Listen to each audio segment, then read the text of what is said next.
massive shout out to Divok for helping me get all of these things set up. So here we go, guys. Union Gaming against the House is Down. It was a long wait. I feel like we've already fought a great battle, but we're here now. We're here now, and we are waiting for the first bans and picks to come out. Looks like we got two stand-ins on the Union Gaming side. Equilibrium was standing in for them in their most recent match against EG, which finished actually about half an hour before this one. But Thony is new. Thony is new. We are hopefully going to be seeing less spectator chat after an admin there just rapped a little knuckle saying, "Oi, that's not on, buddy. That's not on." More messages popping up. I'm really just hoping we get some bans soon, and that way I'll have something to talk about. Other than that, it's just me. You know what?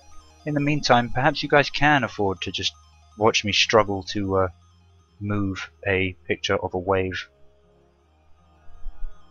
or whatever. It can go to the. It can be there for now, for the draft at least.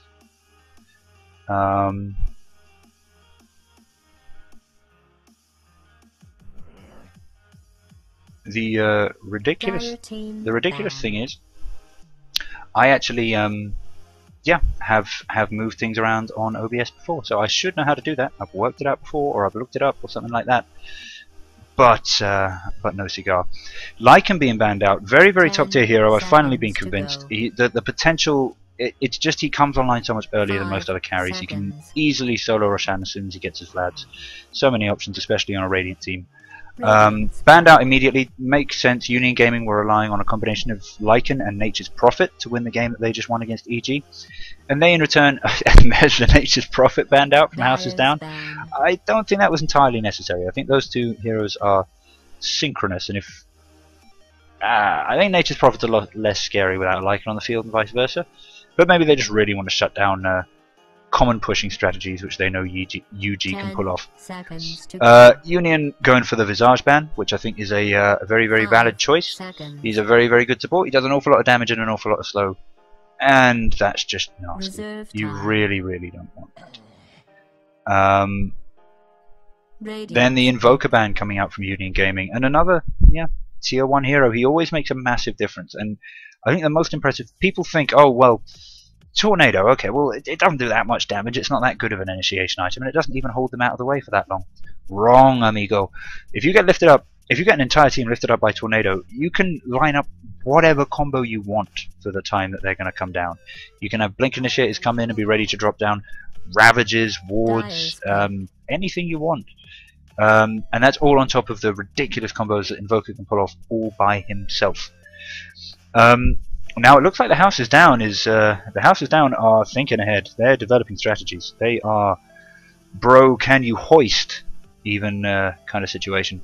So they're banning out pushers and they're picking up pushers. So they are going to want to be the pushing strategists in this game. Interested to see what Union Gaming are going to do to counter that. Shadow Shaman doesn't give away too much, other than the fact that they are going to push. His wards, you need to right-click them. Magic AoE won't clear them, and yeah, he's quite a good, not giving away too much beyond the fact that we want to push support. And of course with Hex and Shackle also very effective in any kind of tri-lane or dual lane looking for ganks.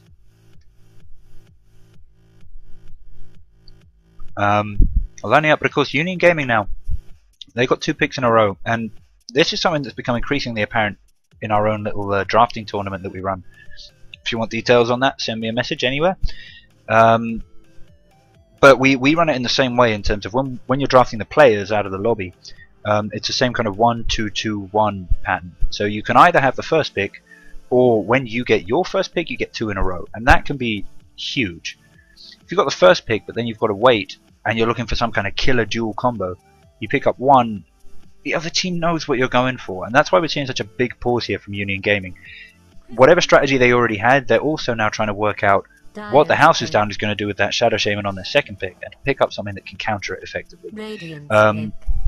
Going for the Crystal Maiden and the Lifestealer, very high tier characters. Crystal Maiden's mana regen is very useful for mana hungry people early in the game, or she can go for Frostbite and just be very useful ganking and pulling into the jungle as well. Nyx Assassin picked up by the House is Down. I've been having a go at Nyx recently. Definitely a high tier hero. Definitely very, very good, but I think not the scariest. Write in, disagree, tell me that I'm wrong. Own me as Nyx. I'm sure I am wrong. But yeah, there it is. Nyx Assassin and Shadow Shaman. Now Nyx could be playing in the off lane, or that could be the two supports of a very, very killing, with a great deal of killing potential in a tri lane or something like that. Nyx, of course, also having the capacity to just roam quite happily when he hits 6, and so long as he's getting kills with that, it's a totally legit way to play the guy. AA, Puck, and Batrider band. Now those are very, very good bands. They are they're all great for initiation. Puck and Batrider I've both been seeing in a whole load of pro games, being used to just set up entire team fights. Batrider gets a couple of levels and then gets tons of his own XP in the jungle without bothering any lanes. Puck just being the most annoying dragon in the entire game with all of his escapes. AA preventing healing and doing crazy damage globally. They make a big difference in any game they're put up against. I am a little bit surprised about the AA ban from Union Gaming. I'm not seeing it personally what AA would be giving the Houses Down. I would be much more scared of a Death Prophet, for example, or other kind of core heavy pushers, or a Tinker perhaps if we want to look for slightly higher tier heroes. On the other hand, Puck and Batrider are going to be devastating if Union Gaming had got their hands on them. Just, you know, holding people down for lifesteal to just eat, and Crystal Maiden to pop her ult on. And Union Gaming picking up Storm Spirit, which I think is a similar orientation of hero, although obviously very, very different. But it makes me think that the House is Down were right with those two bans of Batrider and Batrider and Puck, because it does look like Union Gaming were looking to pick up a kind of highly mobile, ganking, either high damage or silency mid, because of course Storm Spirit will almost certainly pick up an Orchid. Union Gaming banning out the OD. They've picked up their mid now. They want to ban out the one thing they don't want their mid to run into, and that's the OD. And that's a very valid choice in my opinion. Waiting now for the third pick up on the House is Down, and in a way they can take their time. They've got 50 seconds of bonus time left, which they are cutting into now. But Union Gaming on 15 seconds of bonus time left. They are they're going to have to rush these last few.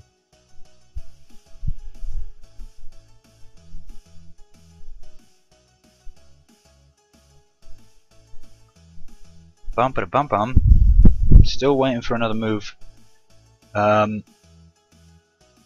trying to work. I mean, there are some amazing combos that Union Gaming can pull off here, just in terms of Storm rushing in. They've got the infamous Nake's Bomb, of course. Lifestealer infests Storm Spirit. Storm Spirit zips in. Lifestealer pops out. Destruction occurs. In addition to that, just the amount of very, very quick nuke that these two heroes can dish out is ridiculous. And on top of that, Lifestealer also, of course, can hang around in a fight for a very long time. He won't be suddenly having to back out. Centaur Warrunner picked up by THD, and I personally really like that, and I really like what their lineup is looking to do now. They're going for Disable Heavy. They've got the potential to push pretty much just with Shadow Shaman. He's all you need, really. You get any three heroes together, one of them is Shadow Shaman, he's got his ult up, you've got a good pushing lineup. It doesn't really matter what the other two heroes are. But with the disables on Shadow Shaman combined with Nexus Stun, which of course is target based, but he can be invisible and just sneak in and do it. And then Centaur Warrunner's Stomp, that is going to be a terrifying combination to run up against. And early game Union Gaming are really going to be having to watch out for just absolute stun lock kills. Clockwork on that topic, I think being a fairly good person to pick up, fairly resistant to that kind of thing, of course, because Battery Assault issues a mini stun for anybody who gets close to him. That's going to make it very, very difficult for Centaur to get close enough and cast his Stomp. And also Cogs is just a very, very good defensive technique, and he'll be able to do his farming from fairly far away using Flare. Luna picked up as the safe lane carry for the House is Down. Putting that all together, I would assume we're talking about Centaur. You know what? I'm going to hold that. I'm pretty sure it'll be Centaur and Luna in opposite lanes, and Shadow Shaman and Nyx in a tri-lane with one of the two. It really depends on whether or not they feel confident enough. I do feel they could run a solo Luna if they're up against a solo Clockwork in that lane. I think, you know, Luna is very squishy and all the rest of it, and you really don't want her to die early game. But I think she'd survive up against Clockwork. So so they could be doing that, and then having an aggressive Shadow Shaman Nyx Centaur tri-lane, and that would be devastating. We'll really just have to see. We really will. Final pickups coming out. Lich Ban and Rubik Ban were the final two. Both very good bans, both very useful supports. I'm slightly surprised at the Nyx. Sorry, at the Lich, I have to admit. Unless they're wondering, and the only explanation I can think for the Lich ban is if they were expecting the House is Down to be attempting to run something like a Lich Luna mid, which I have seen and which is very effective. You know, you've suddenly got the Lich offsets the normal difficulties you would have with a dual mid in terms of XP using Sacrifice. He can dish out a whole load of magic damage, and Luna really, it's even easier to get for her to get her free farm. And the justification for that strategy is once Luna gets a couple of key items, she becomes an awful lot more effective, even if you then rotate the lanes again and get a more traditional mid. Looks like Union Gaming have picked up the IO. That's a very wise choice, I think. Not only IO would almost have been an acceptable pickup for the House is Down, so it blocks that, but also the attack speed bonus in conjunction with Life Stealer or even Storm Spirit is going to be absolutely amazing, and it gives another option for the infamous Snake Bomb. Life Stealer can now infest into Storm Spirit, IO, or in fact Clockwork, and we'll see much face wreck. And we've got a DC and a call for a remake, believe it or not. But please be patient. This will be an AP game. They'll just join in, find their heroes, and get going with it. This is a little bit ridiculous. I fully concur. There we go.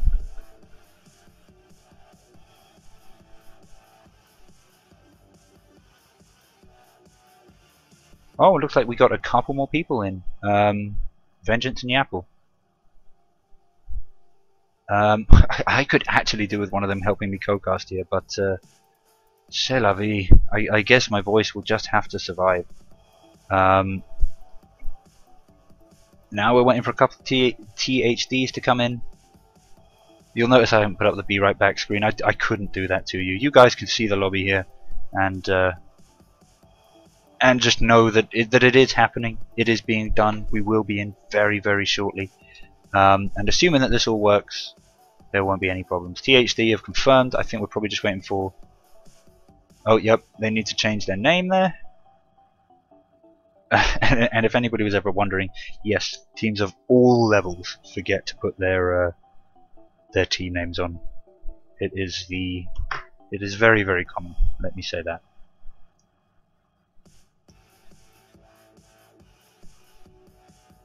If anybody out there is feeling slightly disenfranchised and slightly bored by all this, well, welcome to the club. Welcome to the club.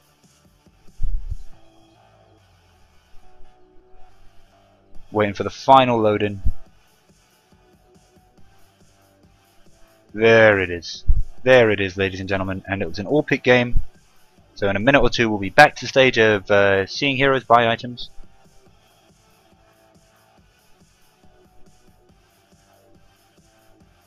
Oh dear. Oh dear, I think I might have... Oh dear.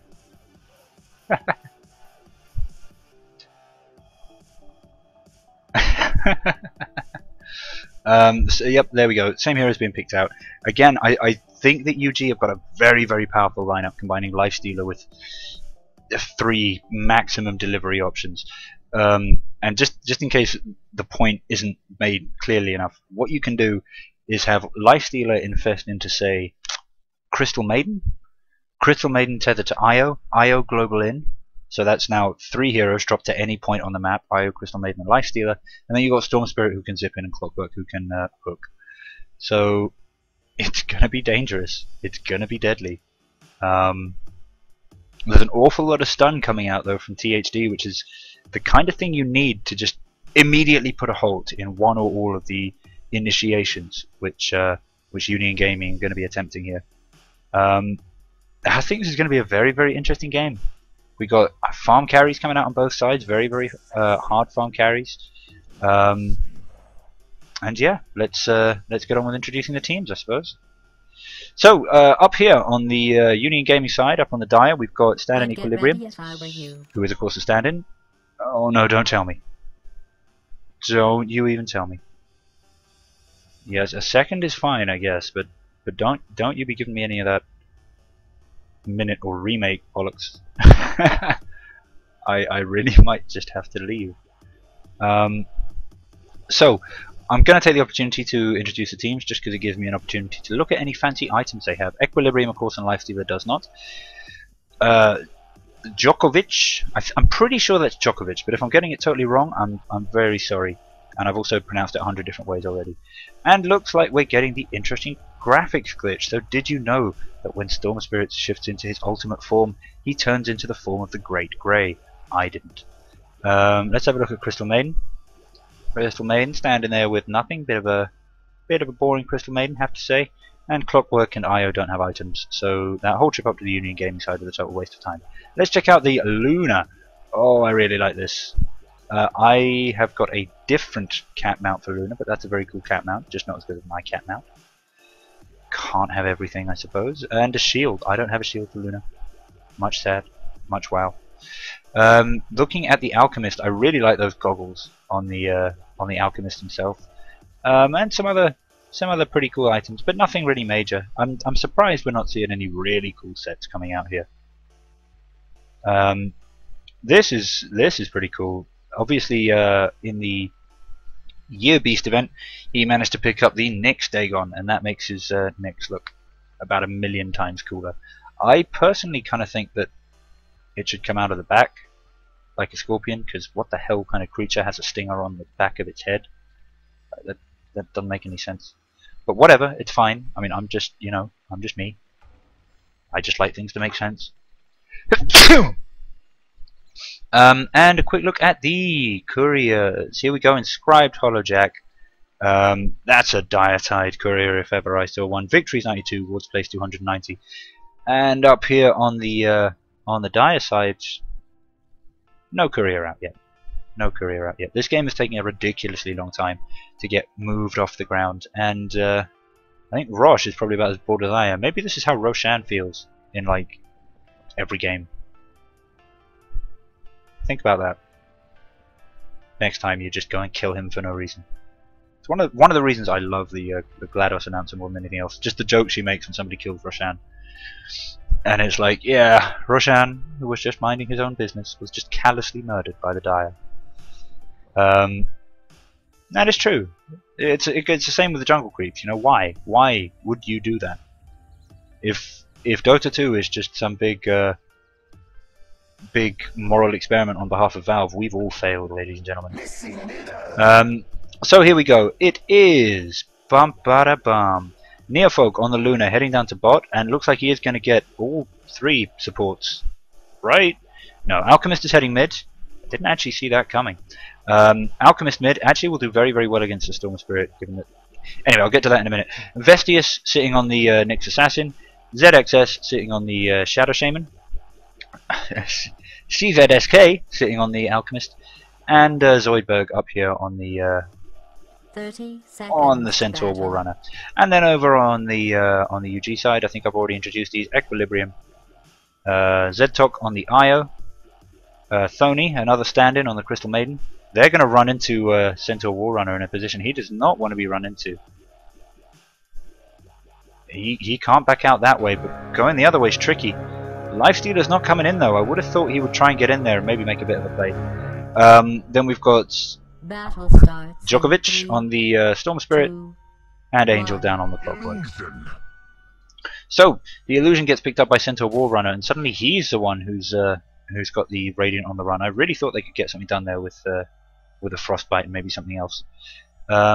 Alchemist mid running up against Storm Spirit. I think that'll be fairly effective, because if he levels Acid Spray, which he has done, he's going to create a large area of effect which Storm Spirit can't stand in without losing quite a lot of health.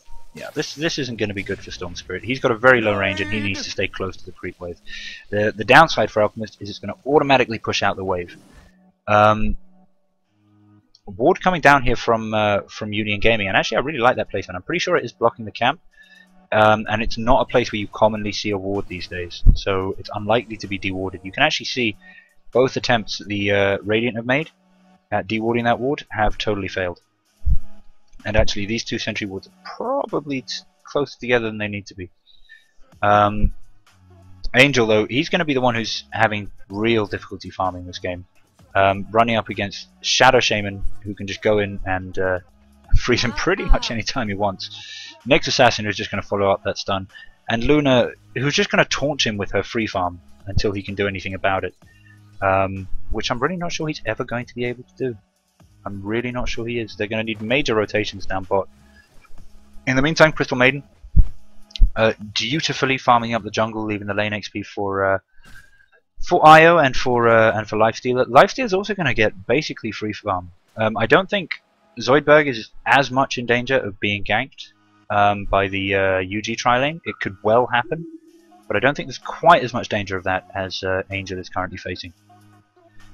Let's have a quick look at the last hits and denies, see if there's anything interesting going on in mid. And it's 7-3 for the Storm Spirit, and only 5-1 for the Alchemist, which actually surprises me quite a lot. He's popped his stun. There it is. Both stuns land on the Storm Spirit, but he got back far enough for them not to want to initiate any further.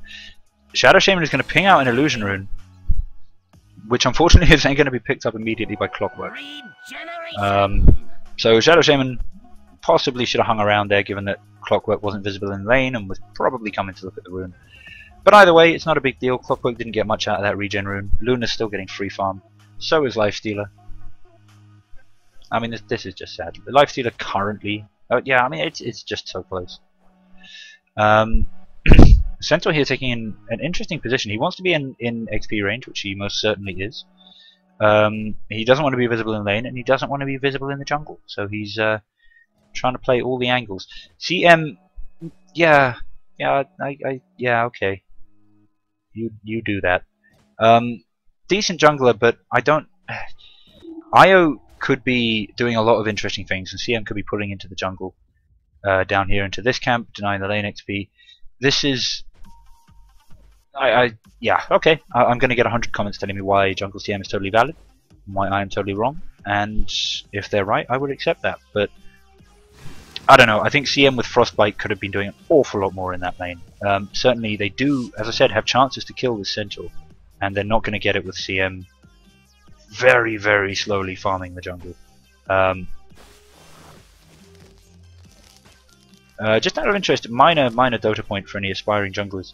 If you are ever fighting one of those camps and it's early game, you do want to take out the blue one first, because it does the same damage to you as these orange ones, but has less HP, so it's easier to kill. Zoidberg coming in there, hoping, I think, to get the Centaur, hoping to get the last hit on the Centaur, and a brutal story of families gone wrong. And a big Radiant initiation onto the Storm Spirit. They want to shut down Djokovic as much as possible, and they get first blood, going to the Alchemist, who is going to take advantage of that. And even though it was under the tower, they timed it absolutely perfectly so that they weren't taking too much damage. The creep wave could tank it. They had enough heroes here for it not to be an issue, and very well played. And here's the thing: Luna generally needs babysitting, but in this lane, she can just do her thing. She can just do her cat riding Scottish shouty thing, and her supporters can just roam freely around the map. It doesn't look like Union Gaming are looking to get ready to put any ganks down on her. She's massively overexposed. She doesn't have very much vision. The only thing really protecting her is this ward, which is gonna go down in about a minute. Oh no, sorry, 2 minutes, and that could easily be bypassed with a smoke. And I think that is the kind of thing that CM would be much more useful doing right now. In fact, they don't even need to worry about the smoke, because of course they have IO. IO just needs to get to 6. Having another quick look at the last hits, which of course have been up there the entire time. Lifestealer gradually beginning to pull ahead of Luna. I think that's largely going to be luck, maybe a little bit of skill based. I don't think there's anything really making a huge difference between those heroes, so Luna could always catch up, and of course she has been getting much more denies, so Centaur's XP will be much higher than Clockwork's. Storm Spirit finishes off the Alchemist though in a nice counter gank mid. He takes the supports. That's what CM and IO should have been doing the whole time. And ZXS left to defend mid. If he can survive though, this will be absolutely great. If they want him to get his 6 as soon as possible, because then they get real pushing potential, and he could go and push a lane by himself if they want to try and do something else on the other end of the map. And if nothing else, it'll be a wonderful distraction. Him getting solo mid lane XP for a while wouldn't have been the worst idea, but Alchemist has come back, and Alchemist obviously benefits hugely from that as well. Not a single point in greed coming out on Alchemist. It's all about the Active Spray, the Unstable Concoction, and his ult. That's fairly valid. I mean, the benefit of greed is made more pronounced later because it's easier to get last hits. Vesti is here on the next assassin. Looks like he wants to come down and get a gank off, but Clockwork playing very well. Smells it a mile off and backs right up beyond the tier 1. Looks like Crystal Maiden is calling for a gank on mid. I think that might be a little bit over ambitious. The wave isn't where they would want it to be for that. But notice what Storm Spirit is doing to try and allow that to happen was denying the creeps there. That way the Radiant Wave becomes more powerful, it pushes further up, and Crystal Maiden would have a better position to run in and try and Frostbite. Unfortunately that didn't happen. And I gotta say, overall this has been a very slow game. Very slow game. XP graph going massively in favor of UG. Same with the gold graph, but really it's still so open. No big plays have been made yet. Both teams happy to, most notably, sit back and let the other team's heavy carry farm. Although Equilibrium looks like he's going to be the target of the first smoke gank in the game. There's Stampede. Are they going to get the stuns off before the... yes, they are. The stuns came off before Lifestealer could pop his rage, which is no mean achievement. He gets absolutely trounced, and now they're moving up on Z-Talk, and IO just does not have the health to deal with that despite being strength hero, which is one of the strangest calls in the game. At the same time, Angel almost getting harassed out of lane by Luna. The pickup of the Ring of Basilius here, I don't think she's building into a Vlad. She might be, but I think that is probably, and in fact almost certainly, in fact yes, certainly, just there to get her a little bit more mana, and then she can actually harass this Clockwork with the massive range on Lucent Beam, even though he'll be playing really cagey and defensive. So THD, I was saying, oh, there, nice initiation there from Storm Spirit on the Alchemist. IO leaps in as well, doing loads of damage, but the stun is just enough to see Alchemist safely out of there. His health is regenerating so quickly. The stun comes down on the Storm Spirit, now the Shackle, he's dead. Brilliant response there from THD, and they actually turn an attempted gank on them into an effective kill on the enemy mid, and that is just an amazing edge to have. Equilibrium at this stage is the only hope right now for UG.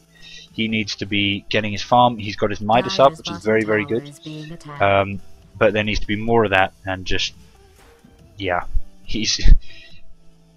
I think the main objective of THD from this stage in the game on is going to be to try and shut him down. So I would expect Lifestealer is going to suddenly find his little farm party up on top lane is about to become a farm, I don't know, obituary or something something not nice. And there he is. He's going in on the Centaur with a beautiful open wound. He knew then that the Storm Spirit would be following right up. Takes down the Storm Spirit, but unfortunately the rest of the Radiant team are just TPing in so quickly. Luna pops Eclipse, which may have been a little bit of a waste there, and it ends up being Centaur for Lifestealer, which is not what UG want. Centaur is not as important as Lifestealer in this game, not by a mile. And now THD looking to turn that excellent kill there into an actual push, and I gotta say, UG kind of look to be out of position for this one a little bit. I'm not entirely sure what these heroes are doing. Possibly hoping for a gank somewhere, but of course that is Io. They will be able to TP in any time. Shadow Shaman dropping his first set of wards in the game. This is it, guys. Can they turn this into a devastating push? They're backing off away from the Lifestealer. I assume because they know that, yup, highly mobile team. We've got Clockwork and Storm Spirit coming in as well, and there's Io. Centaur comes in, look for the decent stomp. The only person he was going to catch in it though was a Magic Immune Lifestealer, who is currently eating Alchemist's face. Centaur comes in, manages to finish people off. Alchemist desperately wants to get out, pops his stun. It's gonna be enough. That's gonna be a dead Storm Spirit. So wow, that is THD pulling ahead even further. There was an excellent attempt to take them out there, but it seems like the Union Gaming team has sacrificed effectiveness for mobility. They're great at getting in there. They're great at surprising the enemy team, but they seem to be really struggling in actually turning that into kills as opposed to just getting in over their heads. So now we have a look at the XP and the gold graph. It's actually switched totally. THD miles ahead on XP now. Gold's graph pretty much evened out. They've pulled ahead on kills, so that's not too surprising. But that last that last fight was just an amazing response to the rapid Union Gaming initiation. Alchemist especially, I think, deserves for being almost dead and still trusting himself to start up a stun that can potentially hurt you and running straight back into the fight to help them finish off that Storm Spirit. Yeah, I think that deserves a special shout out. I'm going to take a break of what I hope will be a very, very quick lull to just quickly check the Twitch chat and see if there's anything dramatic going on. Doesn't look like there is, so I'll jump straight back into the game. Alchemist now moving up to top, looking like he's going to try and get farm opposite the Lifestealer. I don't think that's a good idea. I do not think that is a good idea. This Alchemist is going for a kind of mid-support Alchemist build. He's got bottle, he's probably going to be building into mech, I expect now. He does not have the damage items to take out a Lifestealer, even with his ult popped. Lifestealer also going to be building into Armlet very, very, very soon. Oi oi, this isn't going to be fun. Nice little Radiant group up here. Unfortunately, it's probably going to be spotted out by a Clockwork illusion. They see him. I assume they know it's an illusion, given that there are two more in lane, and you can quite easily tell, given by the amount of damage that is being done by common illusion rune illusions. Now, this is going to be interesting. They've been spotted out, but we've got Storm Spirit and CM looking like they want to go in on bot. Decide not to. Luna trying to finish off a beautiful creep stack there in the jungle, and then a big initiation on Angel. And there's just no room. Oh, but here he is. Here's Lifestealer. He finishes off Shadow Shaman, and then infests into a Radiant creep. So he's going to be out absolutely fine. Unfortunately, well, Wisp can get out, but Crystal Maiden's going to be in real trouble here. The Centaur stun misses. Crystal Maiden pops an absolutely amazing, absolutely amazing ult there. Unfortunately, stunned out of it, almost enough to secure her a whole slew of kills on a bunch of awesome heroes there. I mean, if she could have taken out the Alchemist and possibly the Centaur, that would have been pro CM right there. Angel being aggressive, initiating straight in, but I think to an extent forgetting who he was initiating on. Centaur's not someone you want hugging you in your ring of death cogs. Luna just going to TP out. No real way to contest that. And even though Storm Spirits come in, the action's over. THD only pushing further ahead. And still trying to get stacks off on that large camp, but it's going to be a lot trickier now. Just given how full the damn thing is. Looks like Io's trying to bring it low. I assume this is just because it's not going to last for that long. Ladies and gentlemen, stacks generally in these games do get spotted out and do get taken by the other team if they're not dealt with quickly enough.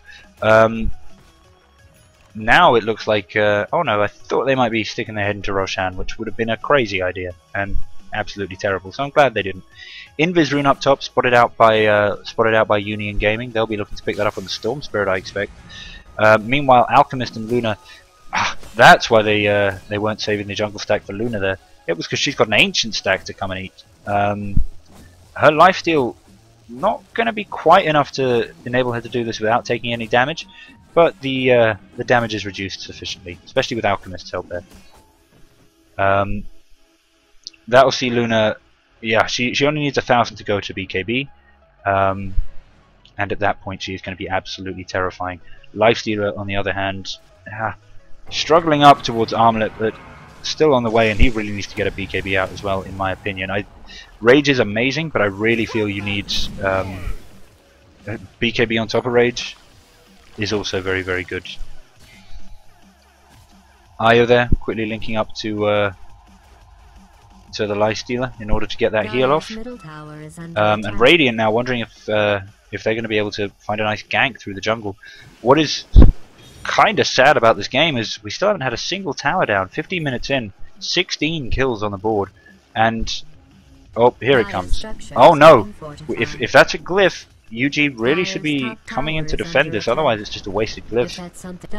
Wasted glyph it is. Perhaps that was pressed before they realized just how low it was. But the THD team now in a position, really, they could think about, yeah, they could think about pushing tier 2.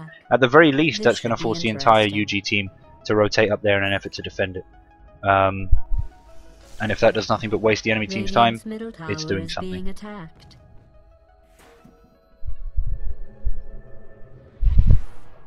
TP to bot here from Storm Spirit. He must be looking to finish off his looking to finish off his Orchid Malevolence. Once he gets that, he is going to be absolutely deadly.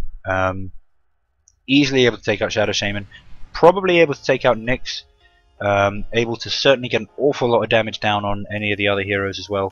And we've got the THD ganking party here running into both both of the UG supports, and they just turn it into a very, very quick fight. And now they're rushing in on Angel, and that's going to be just as quick. They can actually just backdoor this tower now. I don't even think the wards were necessary. They could have saved that for another push. Lifestealer, at the meantime, is getting free farm on top, but is it quick enough? I don't think it is. It's not like this is a game where he can just sit back and just get his farm and not worry about anything, because he's definitely got the late game. This is a game where he needs to be, if Luna is getting involved in fights and he's not, his team is probably going to lose. And if all of their external towers go down, he's not going to have anywhere to farm regardless of what happens. So yeah, this is going to be tricky business, I'm afraid, ladies and gentlemen. Very tricky business. And I really think I was expecting UG to be able to pull off a great victory here. I don't know whether it's suddenly because they're having to rely on a great deal of stand-ins. I don't know whether it's because they were they're perhaps disheartened after their sad defeat against EG just recently. But either way, they are certainly not playing their best. Alchemist here being spotted out by a ward. Pings are going down. This is the kind of thing they have to go in on. They've got a team built for these kind of long-range leap and initiations. I'm not saying that would have been the best idea, but if they can't do things like that when they have it spotted out easily for them by a rune, by a ward, then what are they going to be able to do? I mean, they're not going to get better opportunities than that. Bottom tower has been denied. They're really not. It's that kind of thing or nothing. Clockwork gets a deny on the bottom tower though, which is great. But yeah, they're already looking at basically a 7,000 gold lead for THD. So that extra 1,000 odd gold isn't going to make too much of a difference. And THD Nyx Assassin is actually DC'd. So we're going to have to wait for that again. Just a little bit of Volvo, please fix. Gives me a little bit of a chance here though to go and check again on the Twitch chat and catch up on that.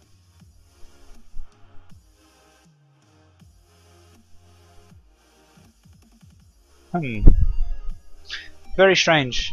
I can get into Twitch.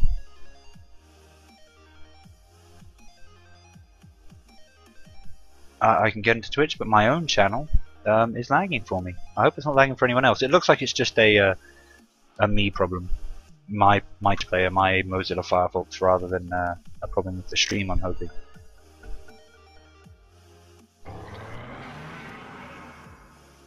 And here we go. THD rocking in. There's an IO lifestealer here Alchemist was almost in a position to get an excellent stun off there. Oh, and there it is. Zoidberg comes crushing in and just rips the IO to shreds. Lifestealer is left alone. He's magic immune for the moment, but it's not going to last. Jovovic is in as well. I'm not going to try too hard with that. And they're actually able to turn this around. 3 THD heroes going down in exchange for Clockwork and IO. I think there was actually a fight going on another part of the map as well there. The wards were dropped. Wow, that was a messy team fight, and we're going to be seeing a lot of that. The UG team is just so mobile that if THD are in any way spread out, there'll be initiations on different points of their formation. It's going to be messy, and UG proving there though that if they get the right heroes up against the right THD heroes, so for example there it was just an immediate rush in. Lifestealer was able to finish off Centaur. If they can get the right initiation, they will be able to come out ahead in team fights. Particularly if THD start to play Game of Throws, which is where you throw away your lead in exchange for promises of rulership of Westeros, in case anybody hasn't been keeping up on their HBO series. Interesting movement here. I really feel like both teams are being kind of too timid, and then when a play is to be made, it's kind of just throw everything at it. That's not to say the team fight's bad. The team fight is very, very good.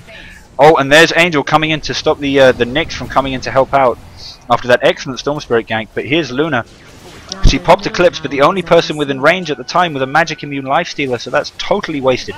Have yet to see an effective game-changing Eclipse. Lifestealer getting shackled and just hit down by Alchemist. Now they're running up on Clockwork, who doesn't get his cogs up in time. Nyx Assassin also chasing down Storm Spirit. That's another significant kill. And well, as I was just saying, UG can win fights if they get the right initiations, but at the stage the game is at now, they've got to be the right initiations. It's got to go off perfectly. Otherwise, any room for error, any silly mistakes, THD they just have the level and gold advantage to just stomp through it, really. To kill any one of the THD heroes, UG need to lock them down reliably, have somebody in there holding the enemy team off, and then have a high DPS person come in there to actually hit them. And that's hard to pull off. That's very hard to pull off. The one thing that would make it infinitely easier for them to do that would be much better ward coverage. I mean, I really think CM isn't going to add anything to this game other than her ability to just spam out wards. Her abilities, yeah, I mean, yeah, they're decent. She doesn't need items in order to be able to do those, though. She's not going to farm up any key item that's really going to make a difference. I doubt she's going to get to a Vice or something, which would be amazing, but it's not going to happen. So she, she appears to be doing, just needs to spam by wards all day, every day, and get them up everywhere. And then Storm Spirit, IO, Clockwork, they all have initiation points. They know what's safe to initiate on. That thing I was carping on about earlier when Alchemist was here and was spotted out by this ward, if they'd had more wards up, they wouldn't have had to worry. They would have known that the THD team was too far away to get in and help. As it is, they didn't know that, and so they died. And it's the exact same principle we see here. It's admittedly they do have a ward out, which is how they saw this gank. It's why they were grouping up for it, proof of the value of wards. But at the same time, THD have a wonderful ward here, right where they're trying to set up. They know exactly what's going on. They even saw the smoke. The sentry is popped. They realize there's a ward there, and they go, "Oh God, guys, why didn't we pop the sentry before we did the smoke?" I mean, that's just, come on. If you're going to put a sentry down to check for observers, then do it first. And now it looks like Radiant are taking the initiative. Equilibrium in danger of being caught out here by Nyx Assassin. The rest of the Radiant team must be spotted. There's the stun. There's the Centaur. Blink in. Stun followed as well. Alchemist stun, of course, has a wonderful range. He can toss that in as well. And Lifestealer just does not have the time to get off rage. Nyx Assassin, another quick pause as Alchemist disconnects from the game. If they can get this Roche, I'm really struggling to see what UG can do to come back here. Let's have a quick look at the item layout.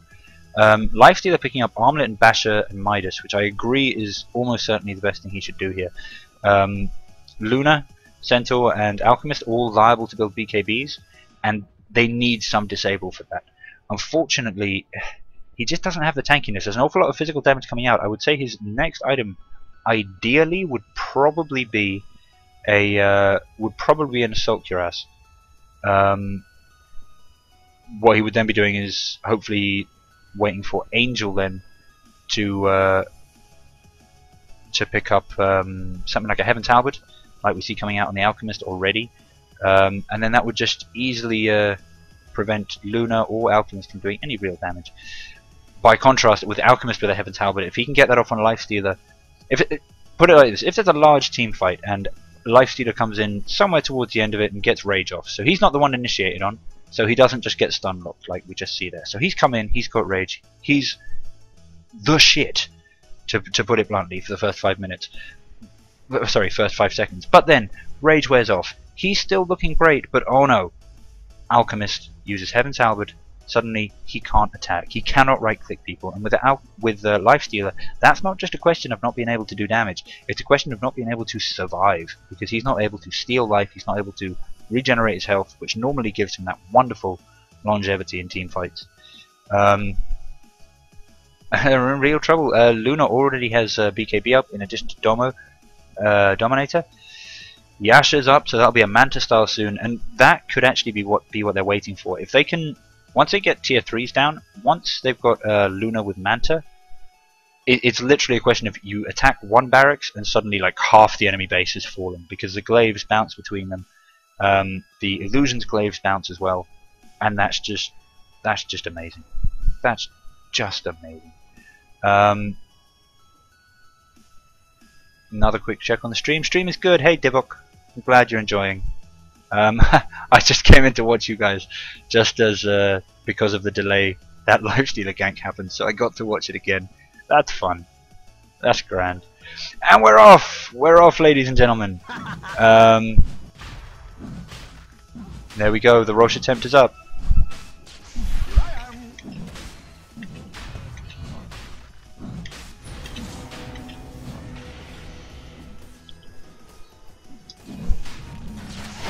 Oh, but there it is!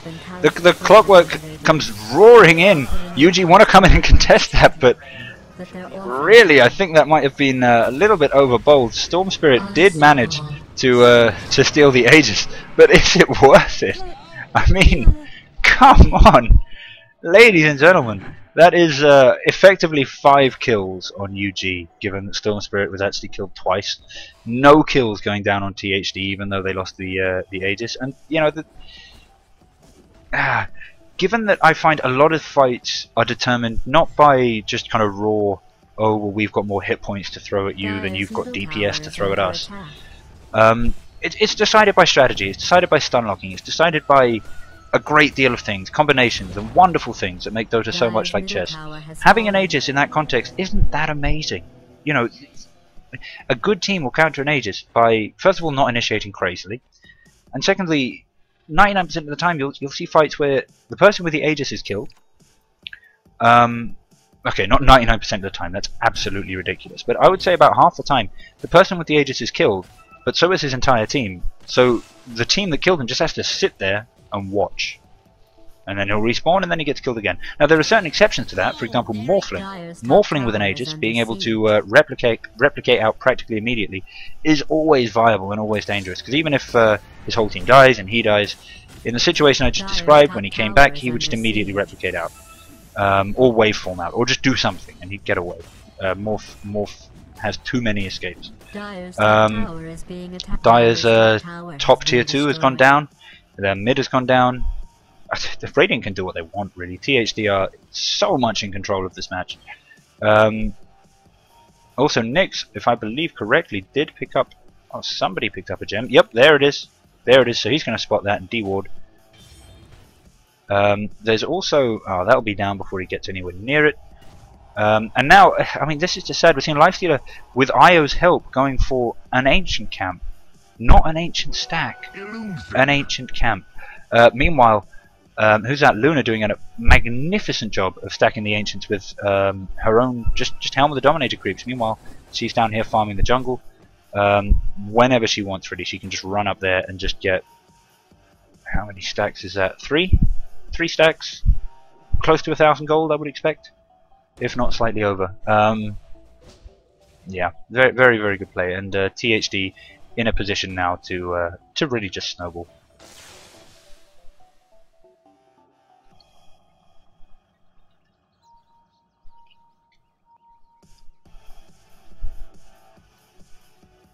Okay, here we go. The UG team.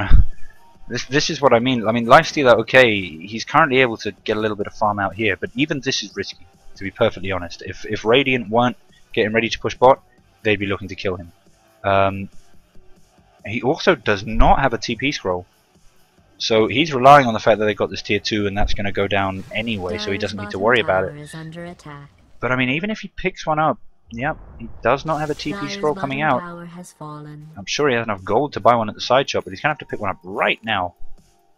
Oh, nope, never mind. THD backing out. I almost think they could have afforded to do it. And yeah, there's the TP scroll, but it's almost a shame.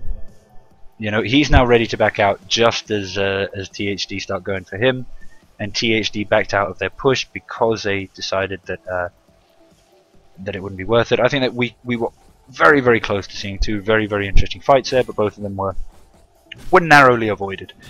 And now we've got Luna really just trying to go for this ancient stack. Centaur having a go at getting some last hits, not doing badly, getting a few. And this is where it gets a little trickier for Luna, since the Laves can't bounce. The Glaives can't bounce. I always have a problem with my Laves not bouncing, but yeah, that's just me. There we go. Nyx picking up a regen, not picking up a regen, noticing a regen, pinging a regen. The regen is part of the game now. That's what Nyx is trying to say. This is not to be ignored. It's real. And Shadow Shaman's going to pick it up. He's the one who really needs it, and he's got a bottle. So fair play for that. But just look at this. I mean, there's nothing UG can do. There's the theory that, oh well, if they win a great team fight, then they'll be able to come back or something. But will they really? I'm uncertain. Storm Spirit also looks to be picking up. Looks like he wants to be moving towards BKB. That will be really useful given the amount of stuns. I mean, is there a single BKB out on the? Nope, there is not. Not a single BKB out on the UG side, and that's up against a THD squad that has just so many stuns and disables. Every single one of them has a reliable stun, and in this game I'm counting Nyx's skill shot as a reliable stun because it's just so easy to land when there are so many other stuns on the team. Shadow Shaman has 2. I mean, come on, this is just getting silly. I mean, this is just mad. Yeah, okay, yeah, kill him, do something. Go. Vestius, that was Vestius doing the pinging. Vestius, I'm looking at you, man. I'm counting on you to basically just win the game, move on to game 2. I'm pretty sure this has been decided. I mean, I say that Lifestealer is one of those heroes who every now and again he'll have a team fight where he'll engage and he'll just get the right hits in the right order to just never die. It could be because the other team target him incorrectly or think that their colleagues are going in when they're not, and yeah, so he just kind of ends up taking a little bit of damage here, a little bit of damage there, rather than a lot of damage at the same time. He heals it all up and he ends up getting a team wipe, and that's always really possible. Looks like a big smoke gank coming in here from THD though. Clockwork relying on Flare to spot it out means he isn't going to get it. Followed him by the combo. I mean, there's too much there to even say. Yeah, it was Shiva's guard, it was Alchemist stun, and there was just nothing that could be done there to even come close. The wards are popped, so are the illusions. There's going to be so much damage coming down on this tower right now. Alchemist not doing the damage he's accustomed to, but not doing a bad amount. And this is what I'm talking about with the glaives, the Laves of Gloom, or whatever I said before. These rags are going to go down. Crystal Maiden, even in danger, just standing close to one of the barracks. Oh, beautiful toss of the stun there from Alchemist, met with a blink stun from Centaur, and this is just getting into silly territory. THD need to clean up with this now. I don't think there's really much UG can do. I'm glad they're doing this. They're certainly in a position to just rush onto the next tier 3, and then take the next racks. Certainly in that position. So why not? I mean, they actually don't have any creeps in the base right now, but they don't even need to worry about backdoor protection. They just have that much tank and that much damage coming out. Although, I mean, this is getting a little bit ballsy. Oh, we've had GG calls. There we go. That explains it. And GG it was. GG it was. I mean, I think UG were right, I guess, to fight it for as long as they did. They certainly had a chance, but yeah, it didn't pay off in the end. It did not pay off in the end. Now, after the huge delay on that game, I'm not going to turn off the stream and force everybody to wait and wonder. There will be another game. We'll be going to it very shortly. And in the meantime, be right back screen. Yay! I apologize, but just deal. You're big boys now. You'll survive. The lobby is up. We're all jumping into slots. Oh. I don't know what's going on here. I'm just gonna get out of the lobby queue. There's all kinds of people jumping into all kinds of places. We currently have 1 player in, 4 casters, and yeah. In fact, I might see if I can steal one of these casters off the other wave channel, just to give me a chance to basically breathe. My throat is beginning to die here.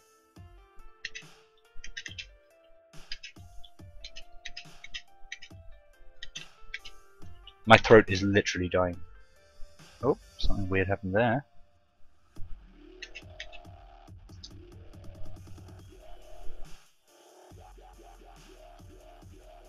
Boo boo boo boo. There it is. Up next, we're going to have Union Gaming against the House is Down. Match 2. The House is Down getting a very decent victory there over UG Gaming, who seem to be losing their flow a little bit for tonight.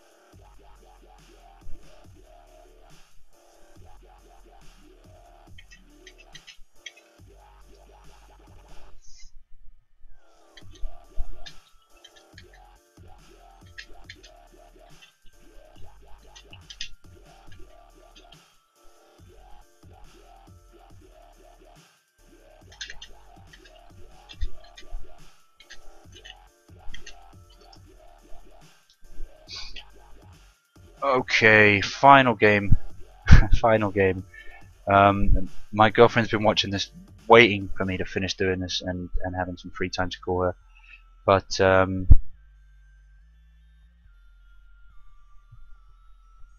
yeah, it's she's been very, very patient. If she's still listening, thank you, sweetie. This is the last game I'm casting.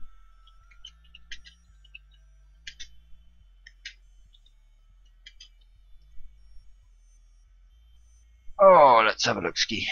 Okay.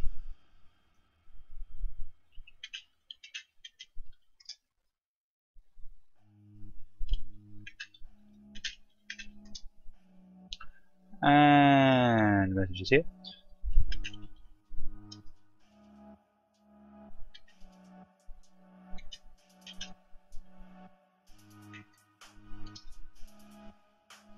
Oh.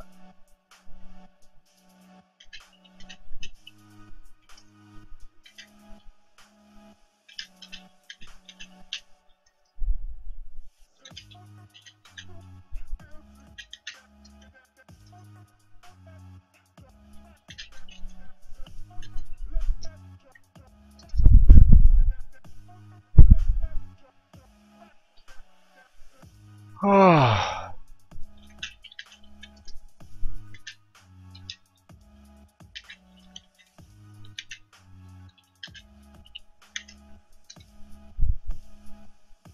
Oh, things coming up everywhere. Things coming up everywhere. Things to do. Are we ready to start? We've got 7 of the players in, all of the casters.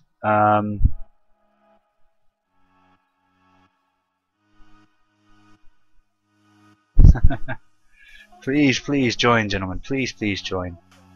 How are my devoted and loving and adored Twitch crowd doing? Well, 13 of you left. Massive respect for hanging around this long. I know it's a bit annoying to have these little breaks in between the games, but I do prefer doing it to. I do prefer doing that to kind of just cutting it off, because I feel like I lose a lot of viewers and people kind of think, oh, Well, it must be over. All of the players are in. We're getting ready now. Waiting for the ready up signs. Stand-in says ready. THD says ready. UG says ready. Oh, UG says kick Tony. Where's Tony? It's like literally, it's just like kick Tony. Oh right, he's just saying kick everyone. Which I assume is just a joke. Unfortunately, the admin, yeah, the admin doesn't know whether or not to believe it or not. So, in the interest of being uncertain, just gets kicked. I see what's happened there. They've kicked one of the stand-ins for UG. They've now got a different stand-in, name of Jericho, and yeah, we're going in on the Brazilian server. This is, of course, the international games. So there's always going to be a bit of an issue of who gets the advantage on servers.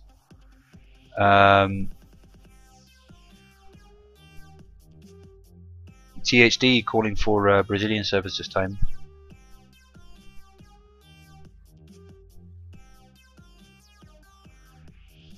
Wow, and now just massive arguments about the servers. But I mean, to be honest, the way it's normally done, I think, is you have one game on one team's local servers and one game on the other local servers. Yeah, Zoidberg there saying that he was playing with 300 ping, and that he was playing with 300 ping in that last match because the last match was on US East, and it's only fair then if the next match is played on his local server, and I think that's a fair enough point, to be honest.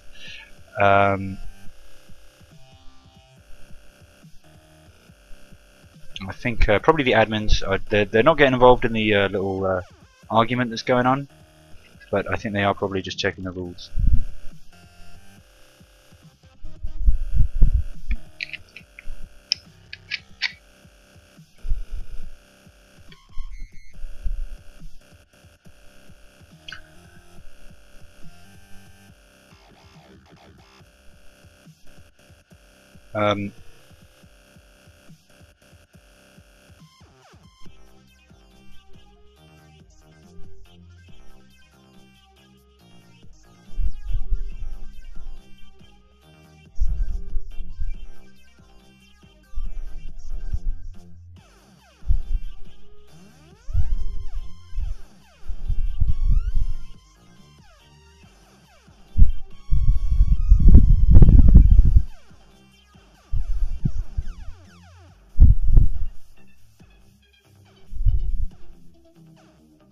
Lots of arguing going on. There's some disagreement between the teams about what the rules say should happen in the situation where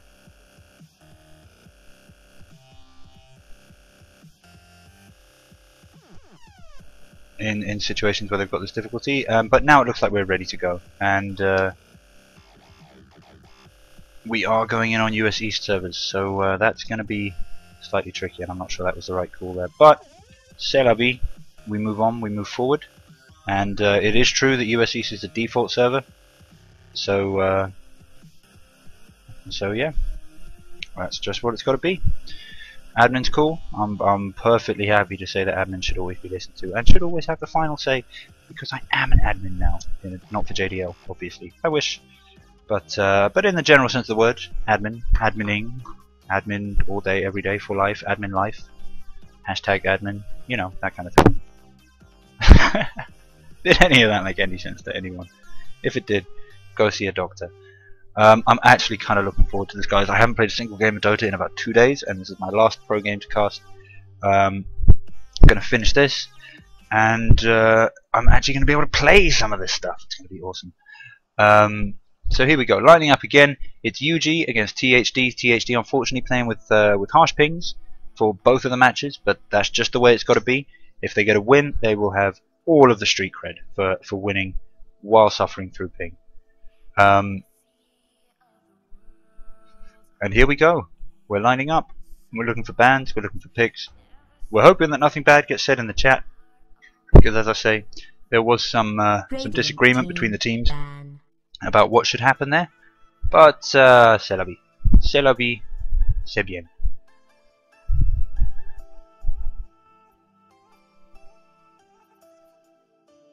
10 seconds. yeah, to I go. really think just another absolutely excellent game. I mean, Dire team ban.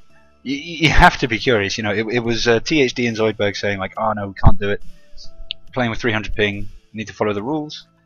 And I have to say, I don't know exactly what the rules say here, so please don't regard anything I'm saying as criticism of either team or the admins. I don't know who's right. But, yeah. I mean, they won, right? THD won the last game. They managed to play through 300 ping. They that's the street cred right there. Zotac doesn't have use VBA. We got a DC there from one of the THD players. Don't think that's going to be a significant choice. It's not their drafter or anything. I'm sure that will just be a reconnect. No calls for a yeah. The team's still banning. No calls for a delay or anything like that. Just moving on to the next one, ladies and gentlemen. I just realized, gotta be ready to do that, right? 10 seconds to go. Apologies there for anybody on stream. Obviously I did forget there quickly to switch from the be right back screen into the draft screen. But here we go, the drafts are up. We have Nature's Prophet being banned out from the houses down. They don't want to see that nasty push that we've been seeing so much of recently. I hope they don't ban Lycan as the next one. As I said, I do think the two heroes are kind of in conjunction. And not still very high tier, but not as scary when they're split up. And it's the AA that goes down from the houses down. I like that ban. Very, very powerful support. Union Gaming choosing to go for the Visage and the Nyx. Obviously, Nyx made a big impact on the last game. But again, I mean, I didn't see Nyx being like, wow, that's a tier 1 character. In fact, he was basically just doing a little bit of scouting with a little bit of invis, plus he had a stun. That's it, really. And his stun wasn't even off in the... I mean, I'm not having a go at Nyx at all. He was doing as much as some of the other stuns, but like Centaur was doing a great deal more in that match than Nyx was. Would really, really like to see more Centaur pickups, although today's been fairly good. Today's been a Centaur day. Invoker pickup from Union Gaming. And Invoker just able to be played in so many ways. Almost certainly going to be looking to go Quaswex, get Cold Snap, get Tornado, possibly get EMP, and then look to just put on the Ghost Walk, zip around, and gank everybody's faces off. And then, of course, when it gets to teamfight time, it's chuck in Tornado, chuck in EMP, chuck in Meatball. House is down, picking up the Shadow Shaman again. They obviously were quite happy with that last game. And the Centaur again, just picking up the I love it. I really love it. I'm a big fan of stun locks, and they prove that it can even work against heroes who you would think have the natural magic immunity to get away from it, like Lifestealer. There's Naga Siren. I've got to say, one of the one potential counter to stun locks is Ricky, given that his invis is passive, so it'll activate whether you're stunned or not, so long as you're not doing things. But you know, you just bring a Dust or a Sentry or something. Naga Siren being picked up, and Naga Siren being a great early pickup because it can be played as such an effective support or such an effective hard carry. So it doesn't give much away when you pick up a Naga Siren early. We're really going to be looking to see Houses Down struggling to guess what is going to be coming out next. And the other thing is, if they try and go for hard push with Invoker plus Naga Siren, they're going to struggle to really gain ground on any tower if Union Gaming are active and ready to defend it, because Song, followed by Tornado, followed by EMP, followed by whatever, I mean that's just based off the first two heroes that get picked up, is going to really hinder any attempt by the Houses Down to gain any kind of high ground or take any kind of fight under a tower. Of course, I'm assuming we are going to be seeing the Centaur War Runner blink with initiation, and again, if he can get in and start the stunlock chain before things like Tornado and Song are used, and can maintain that stunlock up until the point when they're dead, then that's the game. The hardest carry in the world, if stunned for 20 seconds, will die. So let's see. I'm hoping the Houses Down are going to go for continuing to go for bans.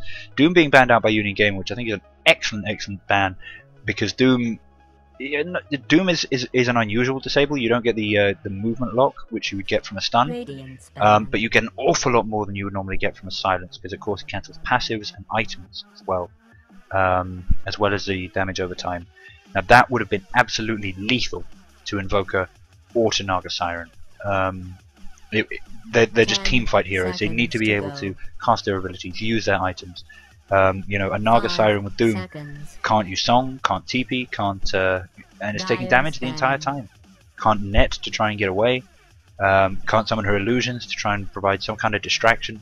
House is Down recognizing, I like their bans, recognizing the tremendous potential for teamfight that's coming out of Union Gaming, and banning the Disruptor.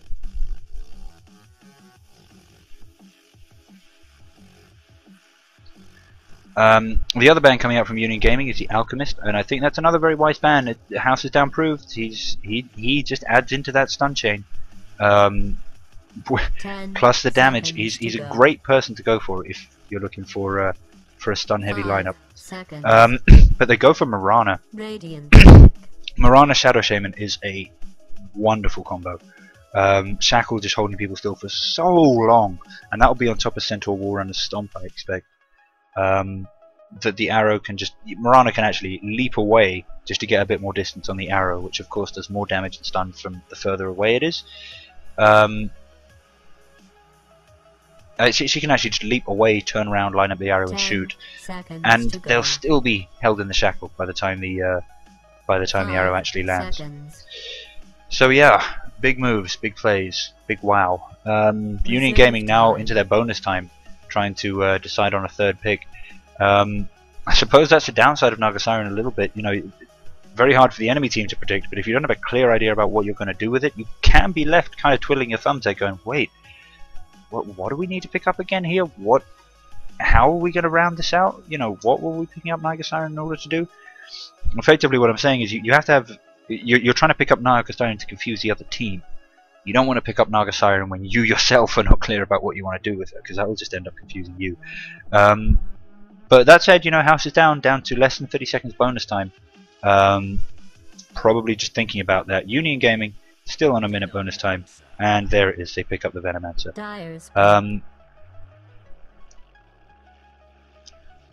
When I go silent like that after a pick, by the way, I'm having a think. I'm putting that through my databanks, and I am having a smoke.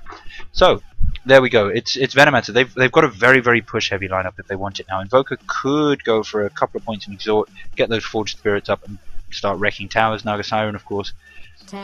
Great. I was mentioning before how difficult it's going to be for the Houses Down to siege towers. Naga Siren also a great setup for making a team fight under an enemy tower. And the House is now picking up the Storm Spirit as well. Very familiar teams being played here, gentlemen. Very familiar teams.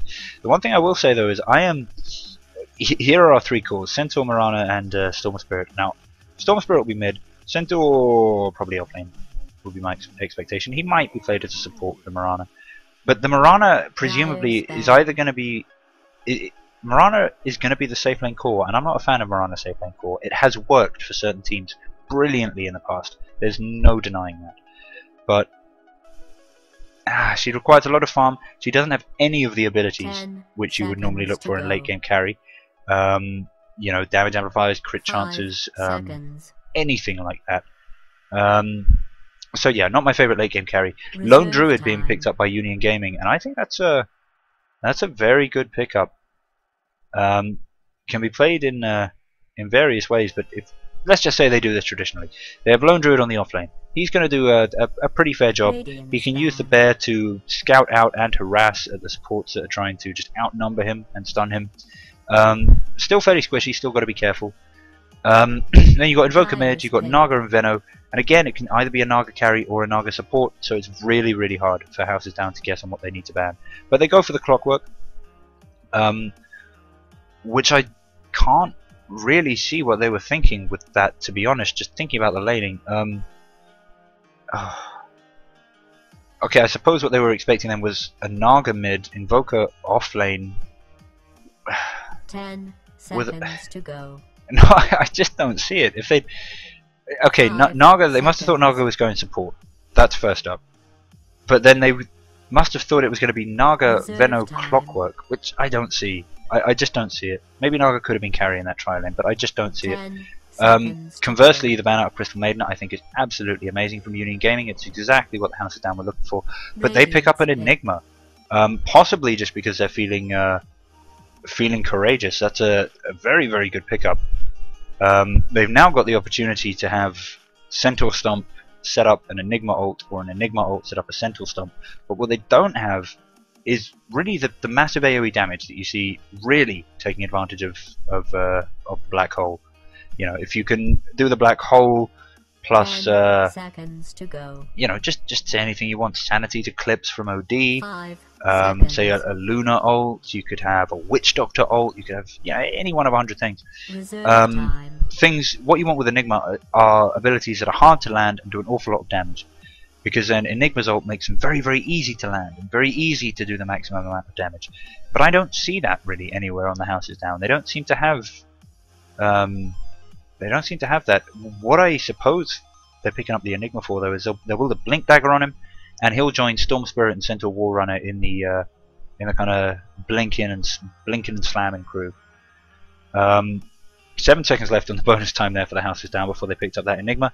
Union Gaming now down to less than 30 seconds on their final pick. I'm very curious to see what it'll be. Let's cross our fingers, and we shall have to see. And it's a Vengeful Spirit. Now that I can understand. Vengeful Venno supporting Naga, Lone Druid on the offlane, Invoker mid, and Vengeful Spirit being an amazing support, one of my absolute top favorites.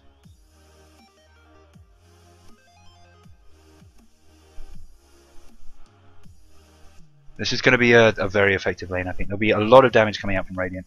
But anyway, let's get down to showing things off. Here we go. It's Equilibrium, this time running up on the Vengeful Spirit. I hope UG aren't dissatisfied with his heavy carry performance. We've been on the heavy carry up till now. Jericho there on the Venomancer. They're both look to be heading into the off lane, although I've learned not to judge that too early. And the Naga Siren, played by Zedtok, also heading up there, so it does look like that's just going to be the aggressive tri-lane. Then we've got Djokovic, I'm getting better at that, on the mid-invoker, looking forward to that. He's been playing very well, I think, in most of the games, in most of the heroes he's played. And Angel, going to the safe lane. He's not going to be using the bear to disrupt the enemy's waves, he's going to be taking the safe lane carry position, which, David, he made the point to me recently, that's really where Lone Druid belongs. He should be your position 1. He should be getting all the farm because he's got 6 bloody item slots. Running up against him, solo offlane for THD is Centaur War Runner. I think Centaur War Runner is gonna suffer here. None of his abilities are really gonna help him against the bear. The bear can do all of the harass, so points in return won't do any damage to Lone Druid. And if he does get in close, he's in danger of entangles and the whole melee range disadvantage. He's gonna struggle, in my opinion. We have Jew on the Storm Spirit heading to mid. ZXS on the Shadow Shaman. Looks like they're probably just wandering around. A little bit of pre-game position playing. And Vestius taking the Enigma. Neofolk up on the Marana. Let's have a quick look. Haven't been checking for items too much, but that looks like quite a nice set, including the the personally renamed Mariana mount for Marana. Very original. The mother must be so proud. There's the Sentry Wood is going to spot out Zedtok.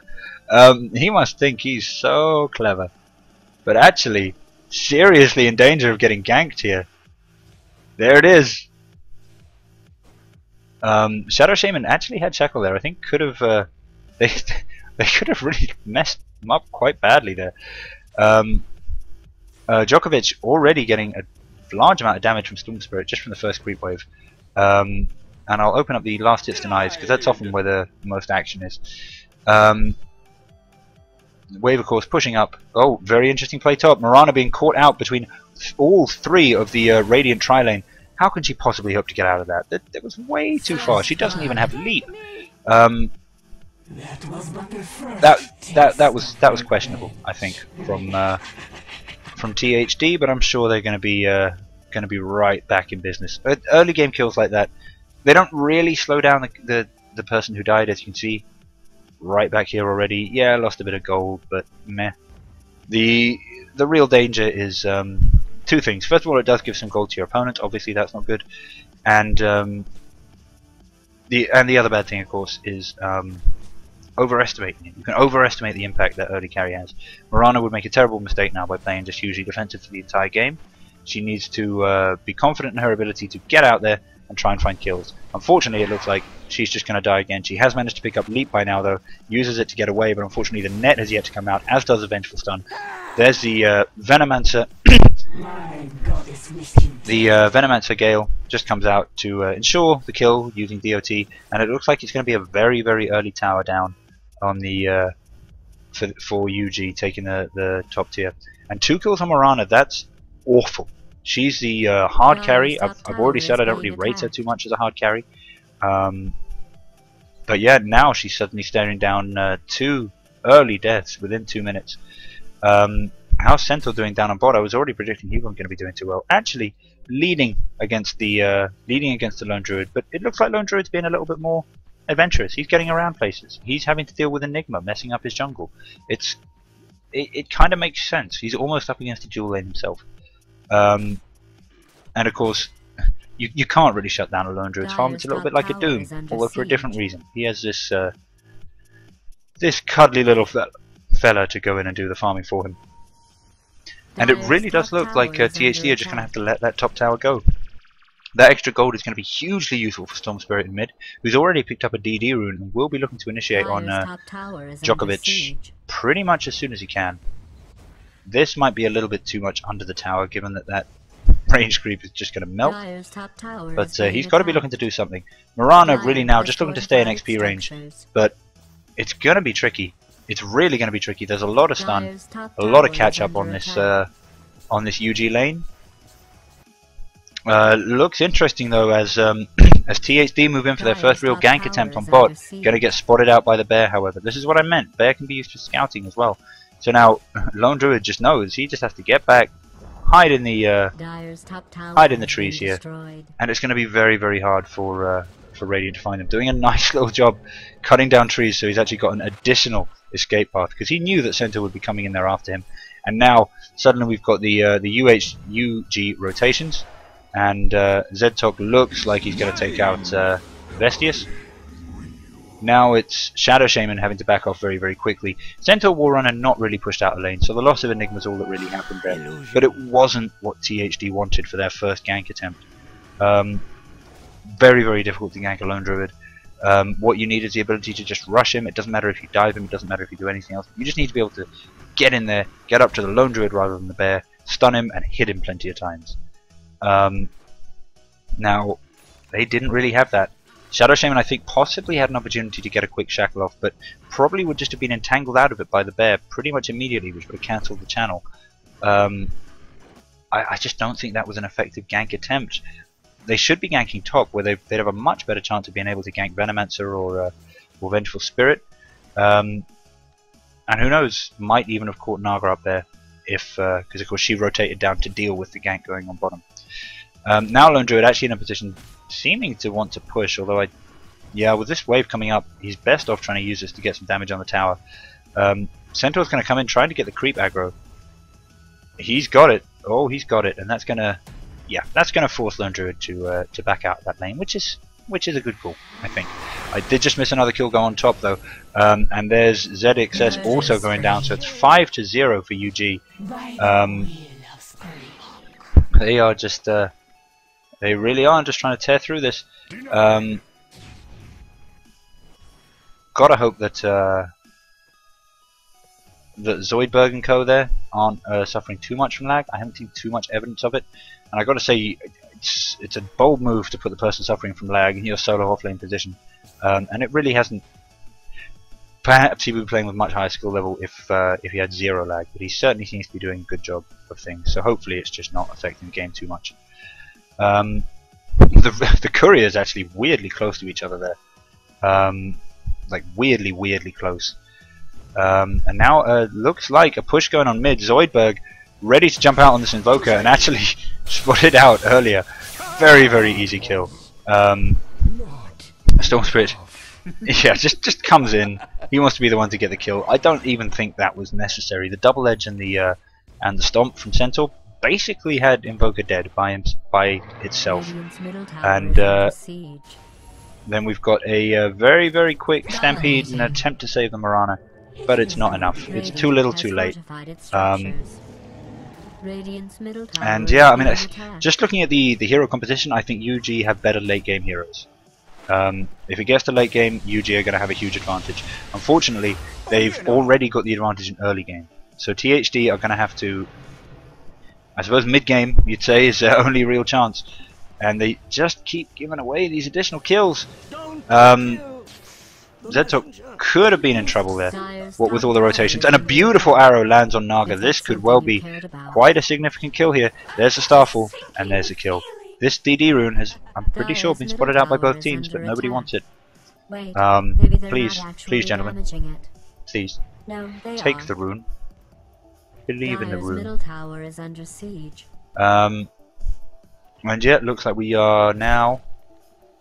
Yeah, the lanes are staying fairly static, but now this I find very, very strange. I think there is one advantage to having your safe lane tower go down, and that is, to an extent, given that the wave will now spend half the time next to the tier 2, it's actually almost safer for your safe lane carry.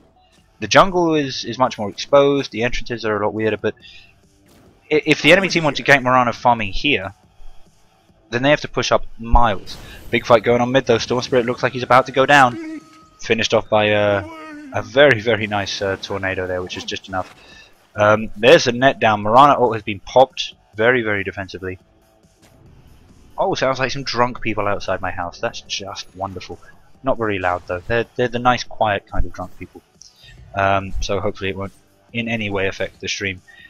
Split push going on right now from UG. They've got 4 heroes mid, they've got Lone Druid bot, and yeah, that's the thing. THD have got to defend both of these, otherwise they're going to lose either tower. The glyph is popped, but without a defensive strategy, it's a bit of a waste, guys. And it doesn't look like they are making any effort to defend. Vitreous still farming up in the jungle. Neofolk there, looking to come in now, but it'll be too little, too late, I think. Yep, the tower's going to go down. Bot was saved as they rotated in to deal with Lone Druid, but just to make the point, when the glyph was popped, bot tower wasn't actually being attacked. Bot tower, the glyph was popped while mid tower was being attacked, and that's the one that went down. So not the best of runes. Invoker now picking up a double damage, looking to, and he's dusted. He'll be looking to make an initiation here on Centaur, and yeah, the pace of this game is just entirely in UG's favor. You know, THD doing a fair job of finding little bits of farm where and when they can. Centaur's got his Blink Dagger up and we're less than 10 minutes, but this is tricky, and we've had a pause just before a massive team fight as Vengeful Spirit is disconnected from the game. Sheercore's up on top, not really going to make a huge difference in what's going on in this team fight, but still, it's a professional match. You don't want anything untoward affecting it, and even if they did this fight and it lasted 30 seconds and Vengeful had no chance of being involved in it at all, that would still be 30 seconds where Vengeful wasn't farming, and she's actually got quite a good farm position here, so they're going to want to keep it paused for her. Zoidberg here looks like he wants to contest this slightly. Storm Spirit's also leaping in here, but unfortunately it looks like they're leaping in on more than they've bargained for. They think they're leaping in on Lone Druid. Unfortunately, there's also Invoker, who I think has just been revealed as Storm Spirit zipped in here. There's also Zedtok coming in here from the river, and Jericho just waiting by the side shop to come out. So yeah, I think Zoidberg will probably make it out. I think Storm Spirit might make it out, but only if he follows the attitude of okay, I've landed, now I need to leave again. He cannot stay around there for even a second. Looks like they have reconnected. They're just asking for a quick second again. Checking my chat. Checking the stream. Stream looks okay. Checking Skype. No urgent messages. Checking Steam chat.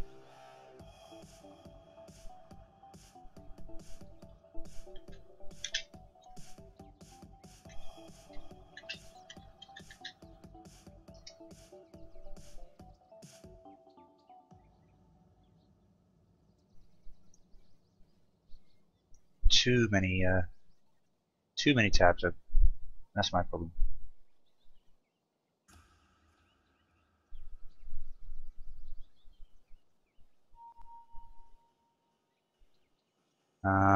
Yep, messages coming through thick and fast. Oh, and another the Vengeful Spirit's disconnected again. So obviously the whatever was going on there has not been resolved just because they reconnected. It has not been resolved.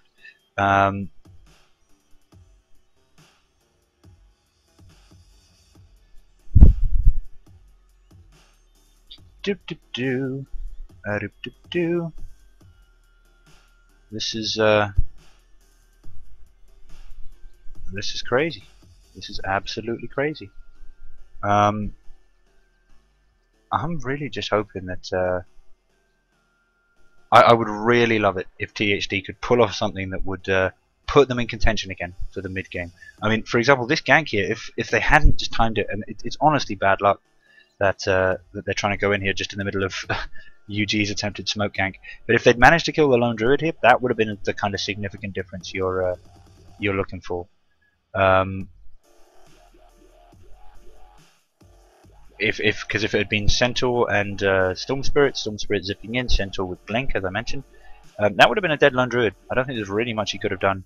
That would have been a whole bunch of gold, and it would seriously have neutered UG's tactic, which is entirely dependent on late game, and with a little bit of push mixed in. But lone druid is kind of their ace in the hole. Bunch of things like that, even if this one goes wrong, could put THD back in contention, at least for the mid game. And yeah, I mean, they're the underdogs now, but that's where interesting matches come from, right? When underdogs pull back, and they have certainly proved in some of the games in the last game that we saw that they are very capable of securing wins. I gotta say, I do like the UG lineup. They've got all their positions covered. They haven't just gone for stacked lockdown. I mean, I think that's quite an unusual thing about the THD. They've got heroes that set up stun chains, right? But they haven't actually been rotating as 5 or 2 or even really 3, other than one aborted attempt bot that got Enigma killed. What they need to do is actually be doing something to line up these stuns. I guess the next ban really did have more of an effect than I thought, because he was quite often initiating the stuns. He'd go invis, he'd get close, he'd launch a stun, and that would be the signal for Centaur to blink in and all the other things to happen. Without it, they seem to be struggling, because Storm has to initiate, but they don't want him to be focused. So that's not ideal. Vengeful there, ready to jump in. Centaur there, ready to jump in. And here we go. EMP has lasted, and as I said, Storm smart enough to know he's got to land and he's got to get out. The minute they spotted that smoke, can't get out. And now actually, this is a situation where THD could get the advantage. If Centaur and Storm can just go off and farm somewhere else, then that's 4 Radiant heroes wasting their time on a tower, which is pretty much going to go down anyway, and farm being secured elsewhere. For example, here we see Mirana and Enigma doing a great job pushing down the mid tower. Oh, but looks like Radiant were ready for the strategy I just advised. They're just going to keep pushing. They believe that they can take tier 2. EMP gonna hit Zoidberg. Absolutely no mana. Just managed to get Stampede off before it's all shot off away. But unfortunately, that Stampede didn't really do very much. It wasn't an initiation Stampede. It wasn't an escape Stampede. It was really just Stampede for the purposes of using something before the mana is taken. And it's not going to be anywhere near enough to stop this push on this tower. Here comes Centaur. He's TP'd in. He's gone for Bear. I mean, that's not a good trade. Even so. And there's a nice switch there on Neofolk, and Mirana's down as well. Yeah, the call goes out. We should get Rush. They're dead. Tier 3 is still a little bit risky. And I can see that. I mean, I actually think they could have sieged Tier 3. This is insurance, and it's probably the safer way to play it. Plus, of course, Black Hole hasn't come out, and that could always be risky. Whereas Roche is just... Roche should not be a problem for them. Not in the slightest. It should be fairly obvious to THD what is going on. But there's really nothing they can do about it. And in fact, at the same time, we've got Shadow Shaman up top, looking to, I suppose, just looking to get some harass, push lanes out. Maybe the idea is to get a bit of counter pressure out so that UG can't push quite so freely. But that doesn't work when you're pushing tier 1s and they're pushing tier 2s. It really doesn't. It especially doesn't work when you're pushing tier 1s with a hero who can only really push towers once every, what, 110 seconds? That's not enough. He's actually going to have real trouble here as well. The tower's aggroed on the creep, so it's going to have backdoor protection. It's not enough. The tower's gone down, but is it going to be tier 1 for tier 2? Because if it is, that's not a good trade. Not a good trade at all. There's the Centaur Stomp. That's what it needed to be. And there's the Black Hole catches Invoker and Lone Druid. But unfortunately, it's not enough damage. It's too late in the game. The tower's gone down. Zoidberg is killed. Vestrius is also going down. And that's GG. This is what I mean. Enigma is a pickup that you want to pick up when you've got a lot of AoE. You can pick it up when you're trying to land up a Chronosphere, or even a Sven, because they group everybody so nicely and you can just toss that stun in. But the lineup that THD have, it's kind of a mix of push, orient, gank. Literally the only other AoE abilities they have are Static Remnant, and Centaur's stun and double edge. That's not enough to justify the use of an Enigma.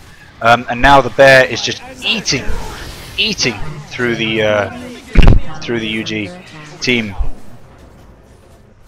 Oh, I apologize. Eating through some of the THD team, and Vestrius again being brought really low, probably going to be killed just by that tornado damage. Storm Spirit barely making it out alive, and there's just so many Venom Wards out here that they are going to be able to finish off the melee racks. Range strikes, of course, not regenerating. I doubt they're going to go down. Vengeful Spirit DCs again. Looks like the teams actually haven't noticed.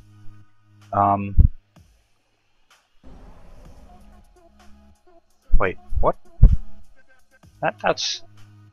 Is that really a DC? Because this isn't the natural path back to base.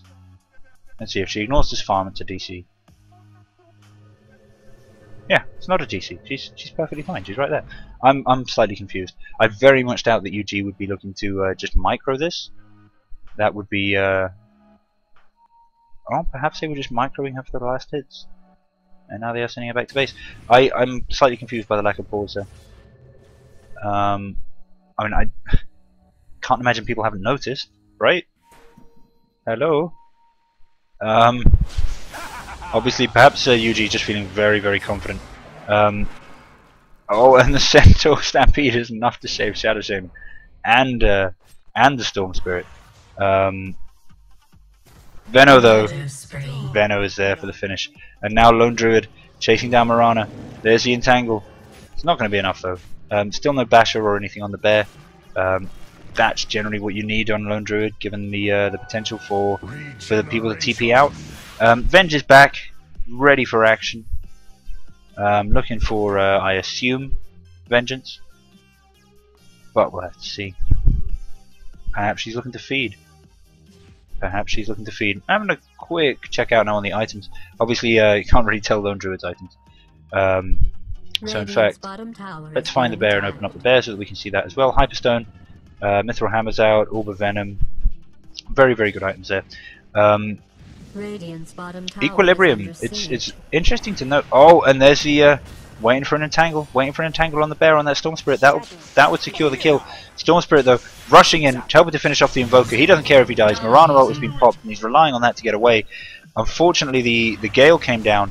Vision on the Radiant side, trying to quickly spot out where that comes from, and can't. I mean, when the net landed, that was they would have got vision from that. So perhaps the fade time on the illusion just hadn't activated yet.